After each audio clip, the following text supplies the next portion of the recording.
நுவலி விளையாடி நேயர்களுக்கு சாய் சுதாவின் அன்பு வணக்கங்கள். மகளிர் தின ஸ்பெஷல் எபிசோட் இது. கிருத்திகா நெல்சன் அவர்களை அறிமுகப்படுத்துகின்றேன். உங்களுக்கு தெரியுமா கிருத்திகா நெல்சன் அவர்களை பற்றி? யார் இந்த கிருத்திகா நெல்சன்?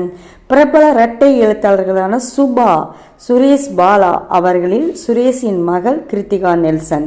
இவர் டப்பிங் கலைஞர், பின்னணி பாடகி, பாடலாசிரியர், அசிஸ்டன்ட் இயக்குனர் என பல துறைகளில் நடைபயின்று கொண்டிருக்கின்றார். மீடியா கோர்ஸ் படித்த இவர் மணிரத்னம் அவர்கள் இயக்கிய கடல் திரைப்படத்தின் நாயகியான துளசிக்கு டப்பிங் தந்தவரும் இவர்தான். அதிதி ராவ் அவர்களுக்கு 3 படங்களுக்கு மேல் டப்பிங் செய்திருக்கின்றார். பொன்னியின் செல்வன் திரைப்படத்தில் மணிரத்னம் அவர்களுக்கு அசிஸ்டன்ட் இயக்குநராக இவர் பணிபுரிந்திருக்கின்றார். பாரிஜாதம் திரைப்படத்தில் ஏதோ நடக்குது என்ற பாடல்தான் முதலில் இவர் பாடியது. 10 பாடல்களுக்கு மேல் இவர் பாடியிருக்கின்றார்.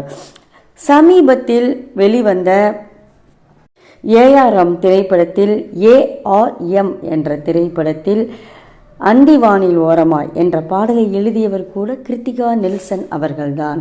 மிகவும் திறமை வாய்ந்த கிருத்திகா நெல்சன் அவர்களின் முகத்தை இன்று நாம் தெரிந்து கொள்வோம்.